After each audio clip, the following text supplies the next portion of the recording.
주 안에서 평안들 하셨습니까? 오늘은 요한일서 4장 14절로 17절까지의 말씀으로 사도의 증언과 믿음의 담대함에 대해서 오늘 말씀을 상고하려고 합니다. 먼저 본문 말씀을 봉독하겠습니다. 아버지가 아들을 세상의 구주로 보내신 것을 우리가 보았고 또 증언하노니 누구든지 예수를 하나님의 아들이라 시인하면 하나님이 그 안에 거하시고 그도 하나님 안에 거하시느니라. 하나님이 우리를 사랑하시는 사랑을 우리가 알고 믿었노니 하나님은 사랑이시라. 사랑 안에 거하는 자는 하나님 안에 거하고 하나님도 그 안에 거하시느니라. 이로써 사랑이 우리에게 온전히 이루어진 것은 우리로 심판날에 담대함을 가지게 하려 함이니 주께서 그러하신 것 같이 우리도 이 세상에서 그러하니라. 요한일서 4장 14절로 17절 말씀. 자, 우리는 오늘 말씀으로 우리가 믿는 바가 무엇이며 또 그 믿음이 근거가 확실할 때 우리가 가질 수 있는 믿음의 담대함에 대해서 말씀을 나누려고 합니다. 지난주에 우리가 구원의 확신을 가질 수 있는 것은 하나님이 내 안에 계시고 내가 하나님 안에 있다는 것을 아는 것에 있음을 말씀하면서 내가 지금 형제를 사랑하고 있다면 그 자체가 하나님이 나와 함께 하신다는 확실한 증거임을 말씀드린 바 있습니다. 이제 이어서 14절, 15절에서 요한은 우리가 어떻게 이를 확신할 수 있는지 한 단계 더 깊이 들어간 것을 보게 됩니다. 그 핵심은 15절입니다. 누구든지 예수를 하나님의 아들이라 시인하면 하나님이 그 안에 거하시고 또 그도 하나님 안에 거하느니라 라고 말씀하고 있습니다. 이렇게 하나님이 우리 안에 오시고 우리가 또한 하나님 안에 거할 수 있는 이 결정적인 열쇠는 우리가 예수님이 하나님의 아들이심을 믿고 그 입으로 시인하는 우리의 믿음의 고백에 달렸다는 것이죠. 왜냐하면 예수님이 하나님의 아들이라고 시인한 그 믿음은 오직 성령이 역사하시고 도와주시지 않으면 이는 전혀 불가능한 일이기 때문에 요한은 이것이 우리 안에 성령께서 함께 계신다라는 확실한 증거라는 사실을 말씀했은 겁니다. 그러니까 이 말은 우리가 성령을 받지 않고는 아무도 그리스도인이 될 수 없다는 말씀입니다. 그런데 어떤 이들은 예수님이 하나님의 아들이심을 믿고 난 후에 성령을 받아야 한다라고 이렇게 그 순서를 바꿔서 얘기하는 분들이 있습니다. 그러나 15절 말씀을 보면 그것은 전적으로 틀린 말이고 불가능하다는 일입니다. 15절을 보시면 누구든지 예수를 하나님의 아들이라 시인하면 하나님이 그 안에 거하시고 그도 하나님 안에 거하느니라 라고 하신 이 말씀을 보면 우리가 먼저 성령께서 우리로 하여금 예수님의 하나님의 아들이심을 믿을 수 있도록 도와주셔야만 비로소 믿음을 갖고 하나님이 그 안에 거하시고 믿는 우리도 하나님에 거할 수 있다는 말씀이 됩니다. 그렇습니다. 하나님이 우리 안에 거하시는 방법은 오직 성령을 통해서만 가능하다는 사실입니다. 그러므로 우리에게 성령이 오시지 않고는 어느 누구도 예수님을 하나님의 아들이라고 믿고 시인할 수 없다는 말이죠.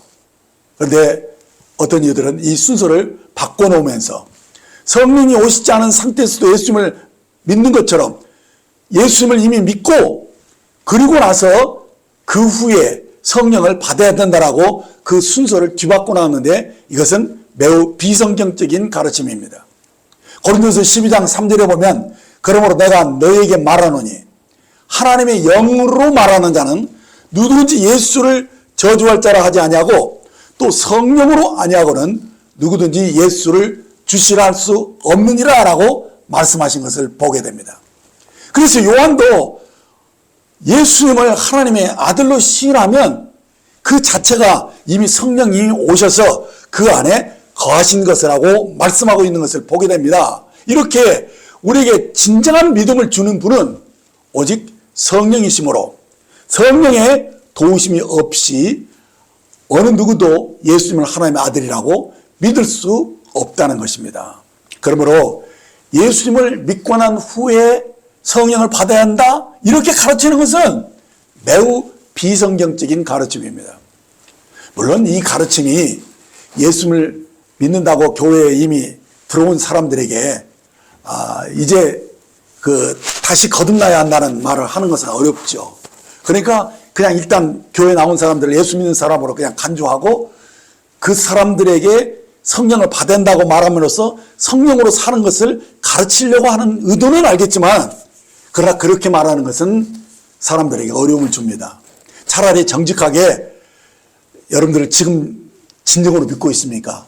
정말 성령으로 여러분들이 바르게 회심하고 거듭나야지만이 바른 믿음을 가질 수 있습니다라고 올바르게 말씀하는 것이 좋습니다.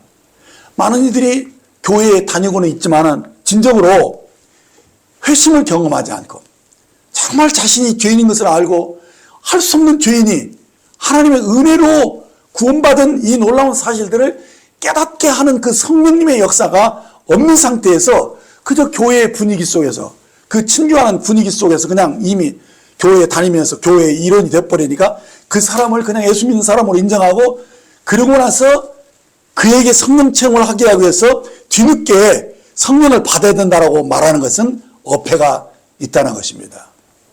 사실 성령님이 개인의 구주로 이렇게 믿게 하려면은 먼저 자신이 죄인인 것을 깊이 깨닫게 합니다.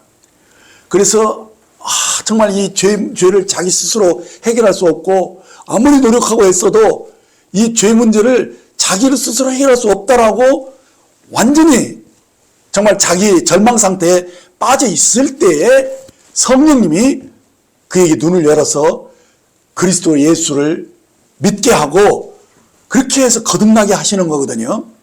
근데 이런 정말 진정한 회심을 거치지 않은 상태에서 그저 교회에 나오면 그냥 예수 믿는 사람으로 인정을 하고 그렇게 된다면 교회에 거짓 그리스도인들이 가득하게 됩니다. 그러니까 종교인들이 가득한 교회가 되어버리고 뒤늦게 그들에게 성령을 받으라고 막 하면서 막 회개를 강조하고 막 이렇게 성령 받도록 이렇게 하는 것은 정상적인 사역이 아니라는 것입니다. 우리는 올바른 복음을 제시해야 합니다. 그래서 성령께서 그 말씀을 듣는 사람이 죄에 대해서, 의에 대해서, 심판에 대해서 깊은 책망을 받고 깨달음을 가지고 회개함으로써 그때 그리스도의 하신 일들이 밝히 드러나고 올바른 믿음이 제시되었을 때 그가 진정으로 거듭날 수 있는 것이죠. 그래서 본문 14절 15절을 보시면은 아버지가 아들을 세상의 구주로 보내신 것을 우리가 보았고 또 증언하노니 누구든지 예수를 하나님의 아들이라 시인하면 하나님이 그 안에 거하시고 그도 하나님의 거하느니라라고 말씀했다는 것입니다. 그러면 여기서 우리는 올바른 믿음을 어떻게 제시하는 것이냐? 그것은 한마디로 말해서 사도들의 증언을 정직하게 보여주는 것입니다. 14절 뒷부분에서 우리가 보았고 또 증언하느니라고 말한 여기서 말하는 우리는 이 서신을 쓴 요한과 그의 동료 사도들을 가리키는 것입니다. 그래서 요한일서 1장 3절에 보면 우리가 보았고 들은 바를 너희에게 전하면 너희로 우리와 사귐이 있게 하려 함이니 우리의 사귐은 아버지와 그 아들 예수 그리스도와 더불어 누립니다 라는 이 말씀을 했던, 그걸 기록했던 이 요한이 바로 아버지가 아들을 세상의 구주로 보내신 것을 우리가 보았고 또 증언하느니라고 오늘 말씀한 것입니다. 그러므로 이 15절 말씀이 바로 뒤따라 나왔다는 사실이에요. 그러니까 이 사도의 증언을 통해서 우리는 예수님을 하나님의 아들로 믿게 된다는 말이죠. 그래서 여기서 시인한다라는 용어를 썼는데 이 시인한다는 말은 자신이 들은 바에 대해서 동의를 표하고 아멘으로 받는다는 뜻을 가리키는 것입니다. 그러니까 우리가 어떻게 예수께서 하나님의 아들이시라는 것을 고백하느냐, 그것은 바로 성령님의 도움을 통해서 그렇게 한다는 것입니다. 그래서 이 사도들이 제시한 복음을 듣고 성령님이 조명하실 때 믿음을 갖게 되는 것이죠. 그러니까 오늘날 우리들의 입장으로 본다면은 이 사도의 증언은 오늘날 신약 성경을 가리키는 것입니다. 왜냐하면 사도들의 그 증언을 신약 성경으로 기록했기 때문이죠. 그래서 예수님이 하나님의 아들이심을 우리가 어떻게 믿을 수 있느냐? 신약 성경을 통해서 그 말씀을 우리가 잘 보고 성령님이 도와주실 때 그것을 눈이 열리면서 그것이 믿어지게 되면 사람이 예수님이 바로 하나님의 아들이시고 우리의 구주시구나 라는 사실을 믿고 신앙에 된다는 말씀이죠. 그러므로 올바른 믿음은 항상 신약 성경이 제시하는 것을 믿음으로 취하는 것에서 나오는 것입니다. 그러니까 이 신약 성경을 믿음의 근거로 최종적인 건의로 받아들이는 것이 우리로 하여금 올바른 믿음을 갖게 하는 길이라는 것입니다. 자, 그런데 어떤 이들은 종종 이 성경을 보지 않고도 주 예수님을 믿을 수 있다라고 이렇게 말하는 분들이 있는데 그것은 믿음의 근거가 없는 믿음이 되어버리므로 결국에는 흔들리게 되는 것입니다. 성경을 근거하지 않고는 예수님을 믿는다는 것은 매우 위험한 믿음인 것입니다. 그래서 요한은 이렇게 우리에게 경고해 주었습니다. 요한일서 4장 1절로 3절에 보면 사랑하는 자들아 영을 다 믿지 말고 어떻게 영들이 하나님께 속하였나 분별하라. 많은 거짓 선지자가 세상에 나왔습니다. 이로써 우리가 하나님의 영을 알지니 곧 예수 그리스도께서 육체로 오신 것을 시인하는 영마다 하나님께 속한 것이요 예수를 시인하지 아니하는 영마다 하나님께 속한 것이 아니니 이것이 곧 적그리스도의 영이라. 오리라 한 말을 너희가 들었거니와 지금 벌써 세상에 있느니라 하신 이 말씀을 보면 우리는 사도들이 기록한 성경 외에 다른 것을 함부로 믿어서는 안 된다는 것입니다.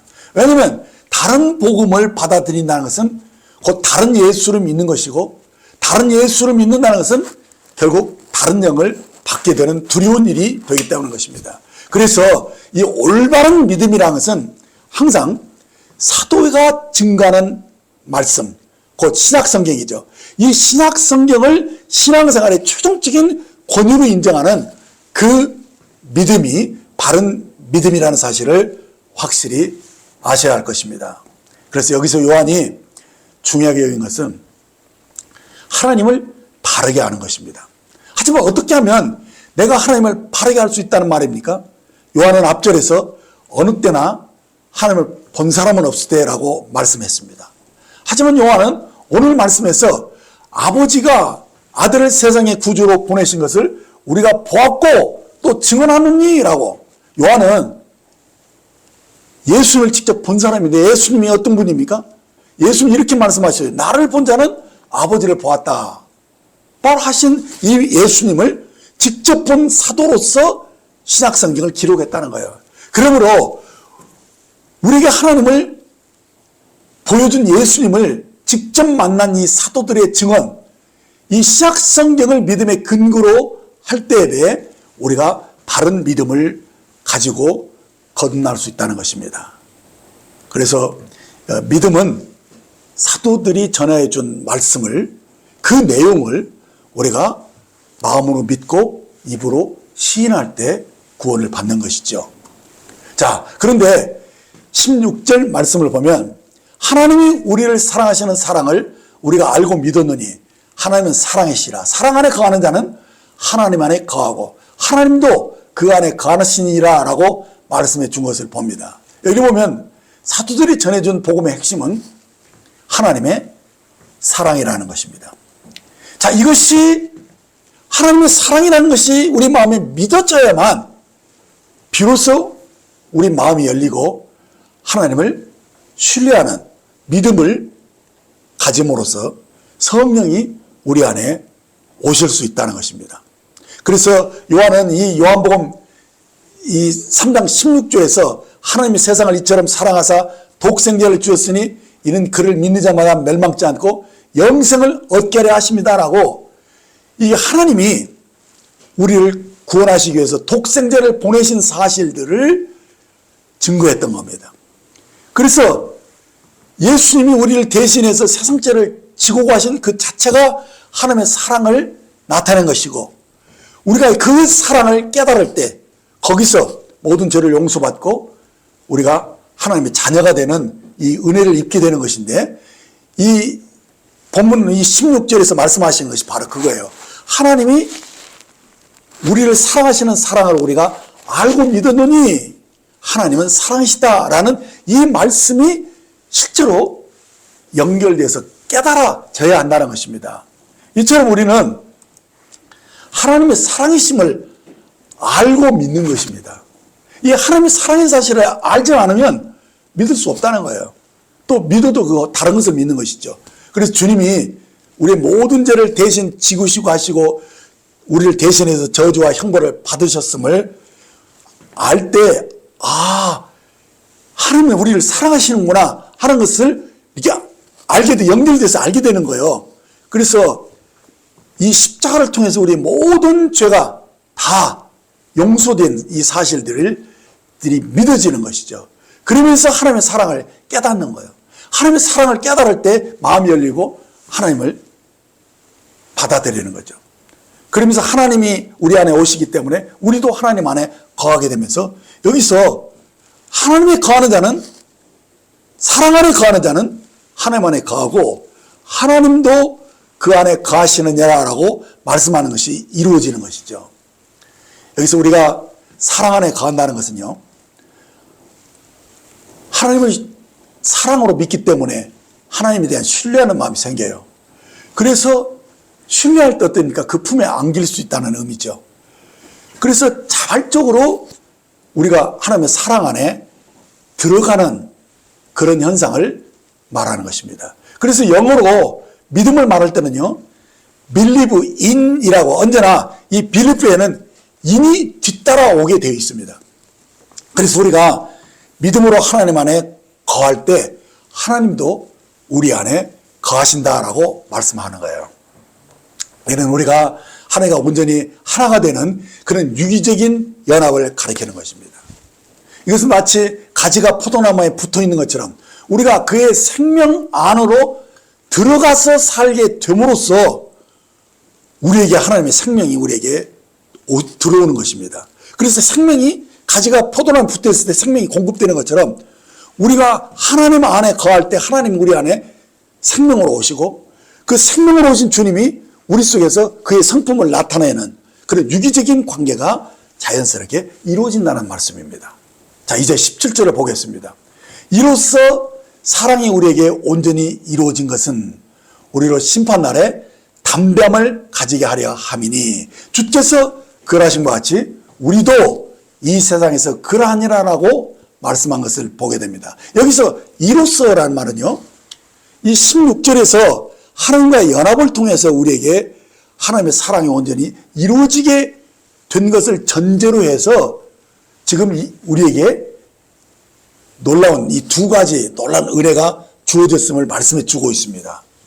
그 첫째는 심판날에 담대함을 가지게 된다는 것이고, 또 다른 하나는 주께서 그러하신 것 같이 우리도 이 세상에서 그러하다라는 확신을 가질 수 있게 된다는 것입니다. 이 두 가지 은혜가 하나님의 사랑이 우리에게서 온전해짐으로써 우리에게 주어지는 은혜라는 것입니다. 자, 그래서 여기서 온전하게 된다는 이 말은 헬라어로 텔레이오인데, 이는 완성하다 혹은 성취하다, 끝내다라는 의미를 가지고 있습니다. 그렇습니다. 하나님의 사랑은 그 자체가 그분 안에서 온전하게 성취된 거예요. 하지만은 이 사랑은 이 관계 속에서 이루어지는 것이므로 하나님의 사랑이 온전하다면 우리 쪽에서도 역시 온전해야 하는 것입니다. 그래서 우리에게 언제나 요구되는 것이 있는데 뭐냐? 믿음이죠. faithfully 요구되는 거예요. 신실함. 그러므로 이 하나님의 사랑 안에 거할 때 하나님도 내 안에 거하시는 것이 이 믿음으로 이루어지는 것입니다. 우리가 하나님의 사랑의 온전함을 신뢰할 때 마치 가지가 포도나무에 붙어 있을 때 그 가지를 통해서 포도나무의 진액이 공급되는 것처럼 이렇게 우리가 가지로서 붙어있는 그 신실한 믿음이 요구된다는 거예요. 그럼 우리가 생각할 때 이것은 굉장히 어려운 것처럼 생각하지만 사실은 하나님이 먼저 우리에게 오셨기 때문에 하나님의 사랑으로 우리를 사랑하셨기 때문에 우리가 마음을 열고 하나님을 신뢰할 때 그 마음을 열 때 그때 하나님의 사랑이 부어지는 것이죠. 그러니까 이렇게 유기적인 연합의 관계가 완성되어진다는 것을 말씀하는 것이기 때문에 이것은 하나님의 사랑 안에 거하는 것은 어려운 게 아닙니다. 오히려 그 신뢰 속에서 그냥 자연스럽게 되어지는 일이죠. 그래서 우리가 주님과의 유기적인 연합이 이루어졌다는 사실을 믿을 때 이 믿음을 통해서 생명이 교통이 일어나고 우리 안에 있는 우리가 주님 안에 있고 주님이 내 안에 계시는 그런 진정한 연합을 체험할 수가 있게 되는 것입니다. 이렇게 하나님의 사랑이 온전케 될 때 어찌게 되느냐? 첫째는 우리가 심판날에 담대함을 가질 수 있게 되고 또 하나는 주께서 그러하신 것 같이 우리도 이 세상에서 그러하다라는 확신을 가질 수 있게 된다는 것입니다. 자, 그런데 여기서 우리가 가질 수 있는 이 담대함을 헬라어로 파레시아인데 이 말은 말의 담대함이나 확신을 뜻하는 말인 것입니다. 그래서 3장 21절 말씀을 이렇게 거슬러 보면은 사랑하는 자들아 만일 우리 마음이 우리를 책망할 것이 없으면 하나님 앞에서 담대함을 얻고 라고 한 말씀을 연결시켜 보겠습니다. 여기서 이 담대함은 하나님과의 사귐 안에서 막힘이 없이 교제가 이루어질 때 하나님의 사랑이 우리 안에서 온전케 되어짐으로써 이제 그 사랑이 우리의 말과 혀로만 하지 않고 행함과 진실함으로 형제를 사랑하게 되는, 그래서 이 사랑이 온전케 되어짐으로 우리 마음이 담대함을 얻게 돼요. 곧 우리 마음이 우리를 책망하지 않게 되기 때문에 거기서 주어지는 담대함을 말하는 것입니다. 자, 그러므로 여기서 이 담대함은 하나님의 사랑이 우리 안에 온전히 이루어졌을 때 나타나는 현상입니다. 그럴 때 하나님의 사랑이 내 안에 있기 때문에 우리가 이 심판대 앞에서, 그리스도의 심판대 앞에서도 담대함을 가질 수 있다라는 의미의 말인 것입니다. 그래서 이 심판은 사실 그리스도의 심판대를 가리킵니다. 고린도서 5장 10절에 보면 이는 우리가 다 반드시 그리스도의 심판대 앞에 나타나게 되어 각각 선악간에 그 몸으로 행한 것을 따라 받으려 합니다라는 이 말씀을 가리킨 것입니다. 그러니까 이 심판은 생명책에 기록되지 못한 자들이 영원한 불문에서 던져지는 그런 영원한 심판을 가리키는 것은 아닙니다. 이건 불신자들이 믿지 않을 때 받는 심판인데, 지금 말하는 심판은 우리가 이미 구원받은 성도로서 이제 주님 안에 거하고 주님이 내 안에 거하는 이 유기적인 관계 속에, 이 사귐 속에서 우리는 신앙생활을 하고 있는 사람들이 어떻게 되느냐, 주님이 다시 오는 날까지 우리가 어떻게 살았느냐, 바로 성령의 인도하심 속에서 우리가 살 때 우리가 비로소 이 사랑을 온전케 하는 그런 성숙한 과정들이 계속 따라오는 것이죠. 그래서 그것이 이제 마지막 주님 오실 때 우리가 어떻게 살았는가를, 그 공력을 심판하는 심판 앞에서 우리가 담대함을 가질 수 있게 된다는 말입니다. 그리고 고린도서 3장 13절 15절을 보면 각 사람의 공력이 나타날 터인데 그날의 공적을 밝히리니 이는 불로 나타나고 그 불이 각 사람의 공적이 어떠한 것을 시험할 것이므라. 만일 누구든지 그 위에 세운 공적이 그대로 있으면 상을 받고 누구든지 그 공적이 불타면 해를 받으리니 그러나 자신은 구원을 받되 불 가운데 받은 것 같으리라 라고, 이 각 사람의 공적이 이 밝혀지는 이 심판 앞에서도 이렇게 성령을 쫓아서 사는 사람들은, 다시 말하면 사랑을 온전히 이루어가는 그런 계속 주님과의 사귐 속에서 성장이 있는 사람들은 이 심판에 대한 두려움이 없다는 거예요. 그것을 오늘 요한 사도가 우리에게 말씀해 주고 있는 것이죠. 그래서 그리스도의 심판대 앞에서 담대함을 가지게 되는 그것이 뭐냐? 바로 우리가 주 안에서 사랑을 온전케 하는 그런 과정 속에 있다는 것을 알 때 그렇게 담대함을 가질 수 있다는 거예요. 그래서 우리가 이 담대함을 가져야지만이 그 다음 말한 대로 주께서 그러하신 것 같이 우리도 이 세상에서 그러하다라는 확신을 가질 수 있다는 말입니다. 그래서 이 확신은 그리스도 안에서 우리가 하나님의 의를 가졌다라고 믿을 때 거기서 얻게 되는 확신을 가리키는 것입니다. 고린도서 5장 21절에 보면 하나님의 죄를 알지도 못하신 이를 우리를 대신하여 죄를 삼으신 것은 우리로 하여금 그 안에서 하나님의 의가 되게 하려 하십니다 라고 하신 이 말씀대로 우리가 주님이 죄를 알지도 못하신 주님이 나를 대신해서 죄가 되심으로써 대신 형벌을 받으심으로써 그런 말이죠. 이제 우리가 그리스도 안에서 하나님의 의를 가진 자가 되었다는 거예요. 그러니까 하나님의 의를 가졌다는 것은 한 번도 죄를 지은 적이 없는 사람으로 인정받는 무죄 선고를 가리키는 것이죠. 그래서 우리가 하나님의 의를 가졌다는 것은 우리가 주님처럼 이 세상에 대해서 완전히 담대함을 가질 수 있는 그 상태로 격상되는 것을 가리키는 것입니다.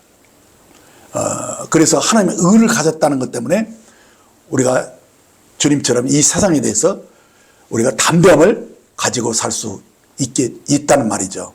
자, 그런데 여기서 왜 우리가 신앙생활하는 데 있어서 이 담대함이 필요한 것이냐? 그것은요, 우리가 믿음으로 하나님의 의를 얻은 자이기 때문에 항상 이 믿음을 가지고 있을 때만 내가 하나님의 의인이다. 내가 하나님의 자녀다. 그러면서 자녀로서의 권리를 담대하게 주장할 수 있게 된다는 거예요.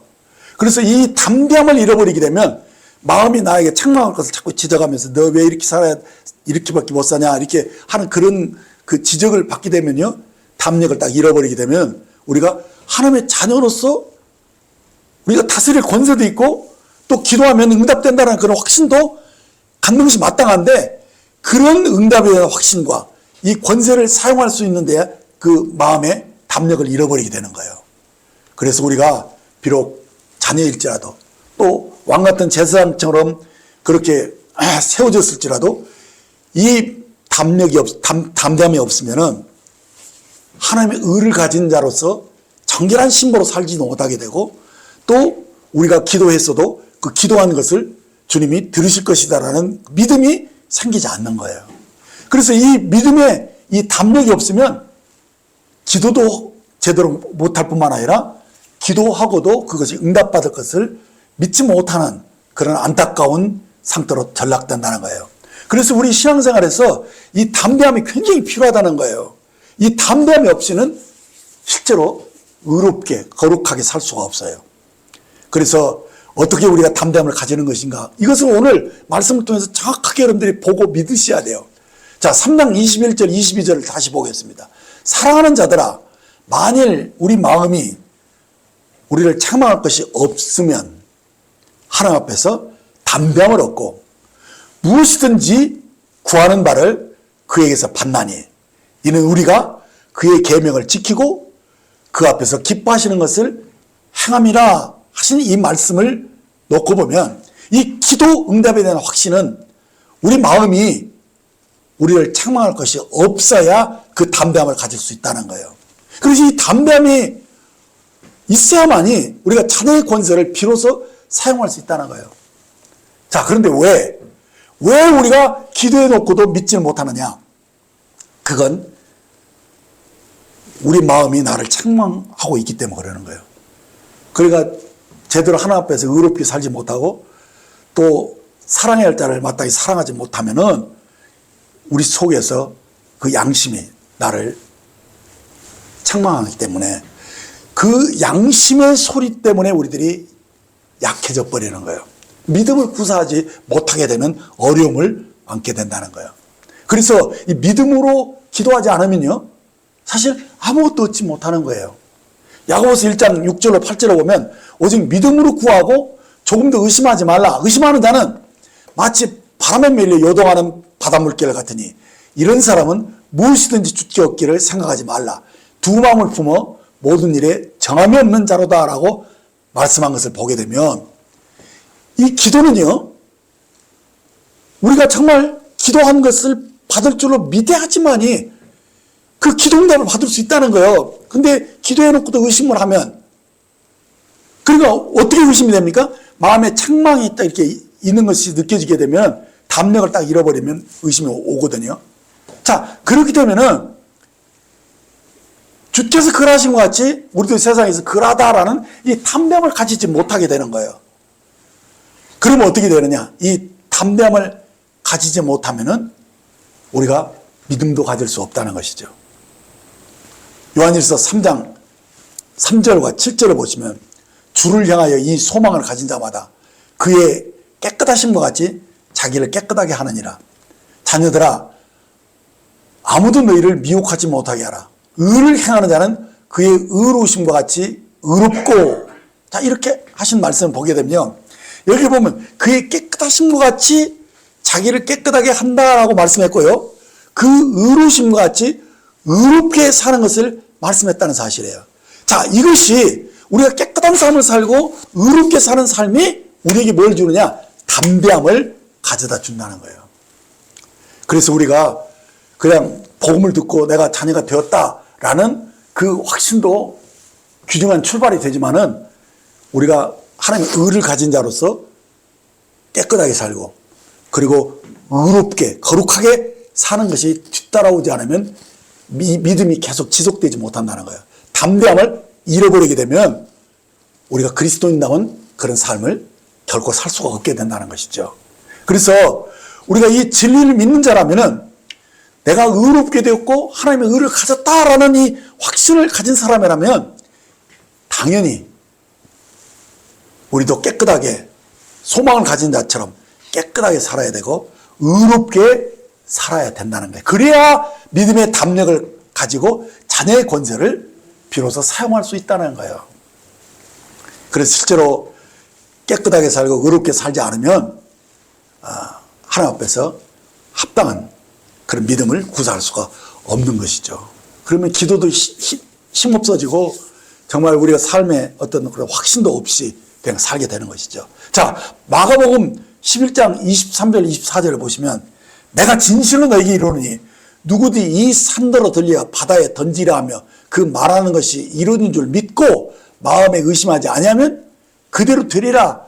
그러므로 내가 너에게 말하노니 무엇이든지 기도하고 구한 것은 받은 줄로 믿으라. 그리하면 너에게 그대로 되리라 하신 이 말씀을 보시면 이 기도 응답에 무엇이 필요하다고 말씀한 것입니까?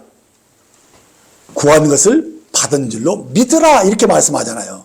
그러니까 이 믿음이 없으면 우리가 기도한 거 이루어진 줄로 믿는 그 믿음을 갖지 못하고 의심하게 되면 우리는 아무것도 얻을 수 없다는 거예요.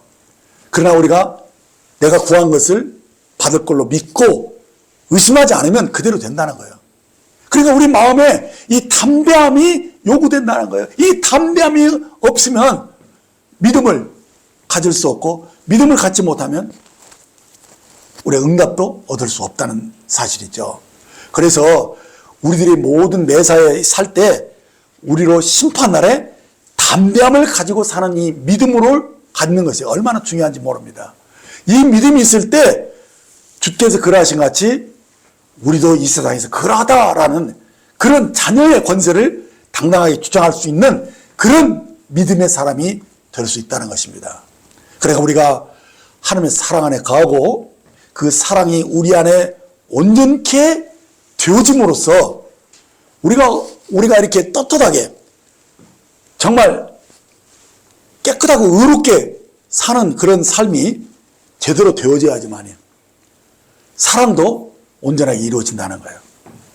우리가 그 말과 혀로만 하지 않고 행과 진실함으로 사랑을 하게 될 때 그때 우리들이 담대함을 가질 수 있게 되는 거예요.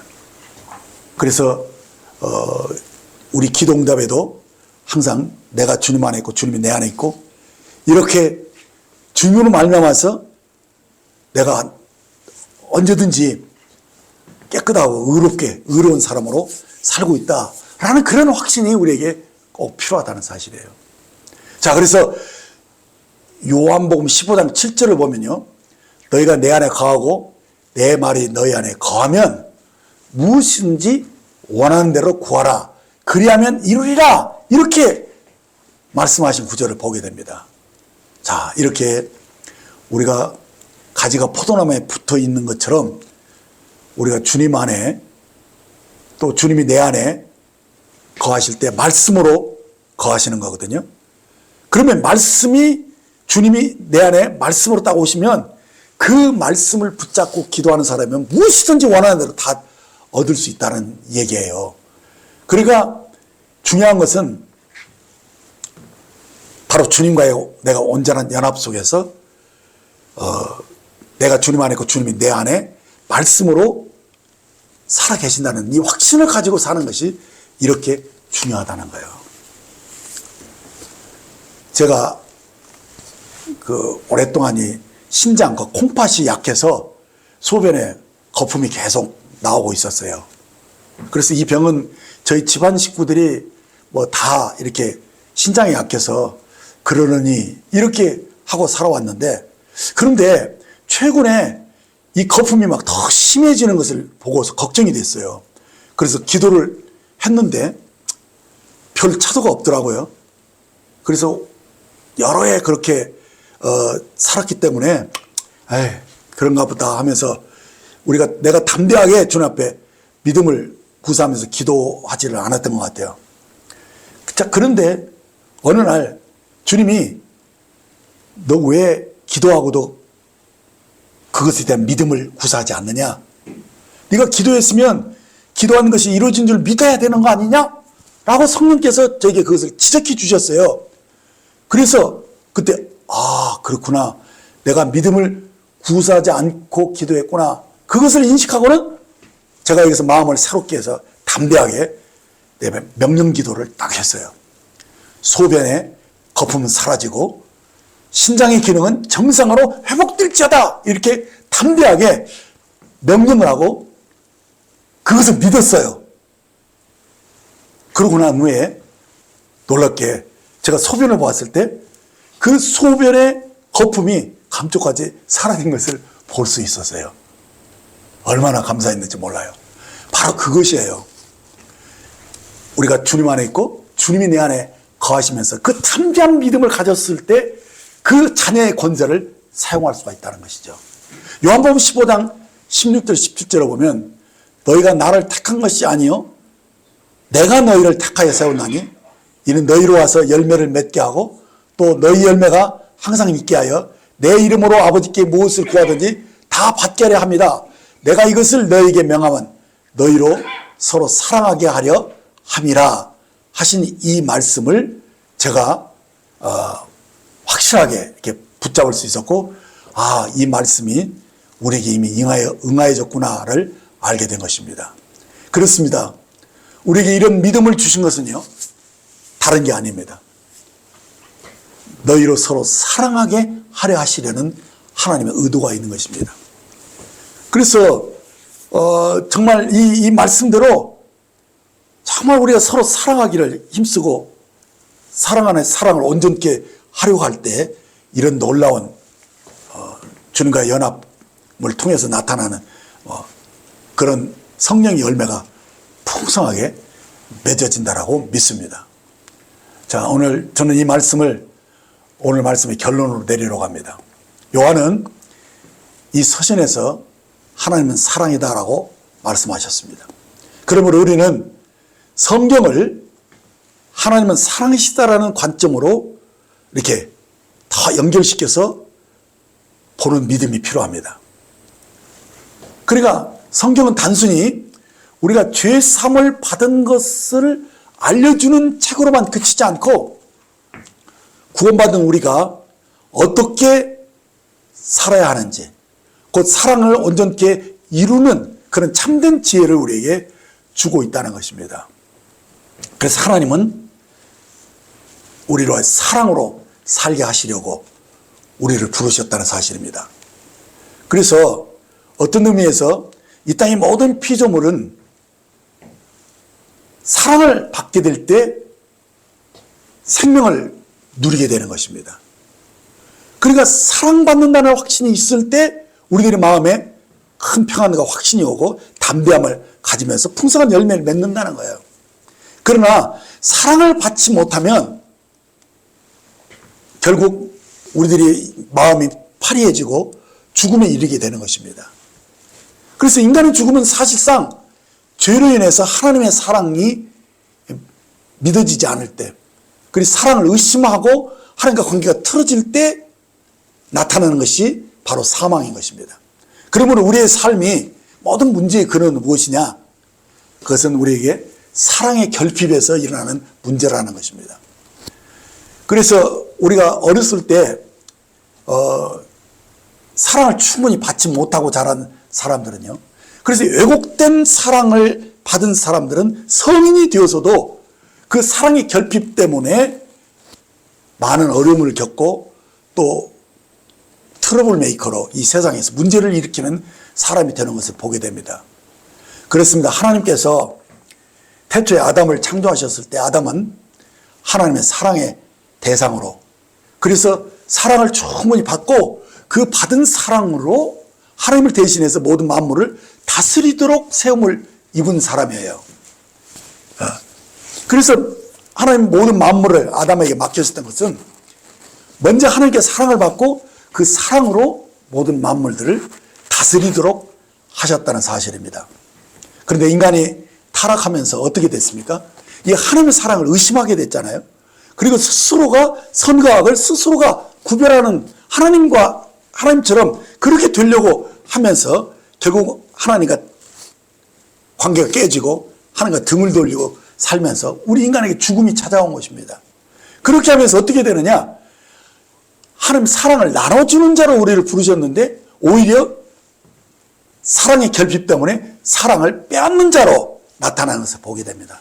사람들이 보면 동물을 키우는 이유가 무엇인가 보면 하나님과 이웃에게 받지 못한 사랑을 동물에게서 받으려고 하는 것은 아닌가 싶어요. 그리고 사람들이 이 식물을 얻기 위해서 지나치게 환경을 훼손하는 그런 행위들을 하는 것은 결국 이 사랑의 결핍에서 일어난 죄의 결과라고 보는 것입니다. 그래서 사랑은 이 하나님의 이 사랑과의 관계가 어그러졌을 때, 사랑의 통로로서 기능하지 못할 때 인간이 비참해지는 거예요. 그래서 하나님이 이것을 고치기 위해서 어떻게 해야 되냐? 그 아들을 통해서 하나님의 사랑을 나타내 주신 거예요. 곧 우리를 대신해서 십자가에 돌아가 주시고 다시 부활하셔서 우리 죄 문제를 하나님의 은혜로 우리에게 다 해결해 주시고 거기에서 우리가 용서받고 하나님과 관계가 회복되도록, 그래서 하나님의 사랑을 거기서 확신하게 만들어서 그 사랑의 공급을 받고 하나님과의 사귐 속에서 사랑의 원천이 회복되도록 하셨다는 사실입니다. 그래서 선든 우리들은요, 복의 근원이라고 그러잖아요. 그것은 뭐냐면 우리 속에 하나님의 사랑의 원천이 다시 새롭게 됐다는 거예요. 그래서 이 사랑을 이제는 풍성히 나눠줄 수 있는 사랑의 공급자로, 사랑의 메신저로 우리가 거듭나게 하셨다는 사실입니다. 그래서 이 사랑이 우리 안에서 어떻게 온전케 되어지느냐? 바로 주님이 나를 어떻게 사랑하시는가 알고 주님이 나를 사랑한 것처럼 우리도 다른 사람을 사랑할 때 그 사랑이 온전케 되어지는 것이며, 그 삶을 제대로 살 때 우리가 어떻게 되느냐? 심판날에 담대함을 가지게 되고 주의 어떠하심과 같이 나도 이 세상에서 그러하다라고 담대하게 확신 있게 살 수 있게 된다는 것입니다. 그래서 정말 오늘 우리들이 중요한 것은 뭐냐? 내가 하나님의 사랑의 대상이다. 사랑을 받기 위해서 나는 태어난 자다. 그리고 실제로 그 아들을 통해서 우리가 이 사랑을 받았다. 그리고 이 사랑을 받았다라고 믿는 사람들은 사랑 안에 거하고 하나님도 그 안에 거하신다는 거예요. 그래서 그 하나님의 사랑이 내 안에 거하시기 때문에 하나님의 생명으로 말미암아서 하나님의 본성이 나를 통해서 풍성하게 드러날 수 있는, 그래서 이웃을 내 몸과 같이 사랑할 수 있는 사람으로 나타나실 때, 그때 우리가 하나님 앞에서 담대함을 회복한다는 거예요. 그래서 심판날에도 담대함을 가지게 되고 또 이 세상에서 내가 그리스도와 함께 나도 그리스도처럼 그러하다라는 사실을 당당하게 말할 수 있는 그런 삶을 살게 된다는 것입니다. 오늘 여기까지 말씀을 듣도록 하겠습니다. 기도하겠습니다. 하나님 아버지, 아버지의 사랑과 우리 주 예수님의 은혜와 그리고 성령님이 우리와 함께 하심을 감사드리며 찬양을 올려드립니다.